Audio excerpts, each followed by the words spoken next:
had spent my whole life living in the shadow of my sister, Giuliana, the woman everyone in the mafia's air circle adored and protected. She had no idea that I had been reborn. Just like in my previous life, she smiled sweetly and gently, insisting that I pick my fiancé first, pretending to be thoughtful and gracious. However, this time, I refused.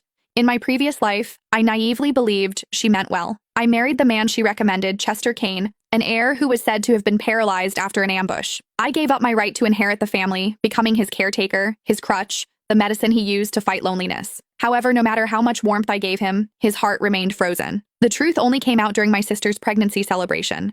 When an assassin from a rival family raised his gun toward her belly, the man who had not stood in years suddenly rose to his feet. He shoved me toward the muzzle of the gun. All 7 bullets tore into my womb. As I collapsed, I saw him pull my sister into his arms, shielding her with his own body and taking the final shot for her. Only then did I understand. He had never been paralyzed. His family had never abandoned him. He pretended to be sick because Giuliana's heart belonged to another man, and he refused to be tied to me. "I'm sorry, Tanya," he said. "I lied to you.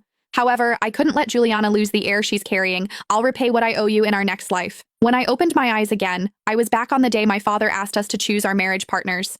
This time, I chose no one. Yet back then, they were the ones who begged for my love. "Go ahead, sis. You pick first. You're the delicate one, and you need a strong family to have your back." Giuliana Larson forced a sweet tone, playing the caring sister just like she did in her previous life. However, her eyes betrayed her, locking onto Seth Rogers, the Rogers family heir, with an affection she could not hide. The word in the mafia circles was that she and Seth had been secretly tangled up for ages. Dad would definitely keep Seth for her. In my previous life, to keep her happy, I picked Chester Kane, even though he was wheelchair-bound. I thought I was being the bigger person, but I walked straight into a living hell. I could still feel those last moments from my previous life. 7 bullets ripped through me, and I had hit the ground, clutching my belly. Chester's medics stormed in but did not even glance my way. They all flocked to Giuliana, who was barely scratched. Huddled in Chester's embrace, she quivered. "Chester, it hurts. It's my fault. I shouldn't have ditched the guards just to spite Tanya." The family elders could not stop singing her praises. The sweetest girl, who, even hurt, did not blame her sister. She soaked up all the attention, while I lay dying on the cold floor. It was not until I almost bled out that she suddenly remembered me and yelled for the doctors.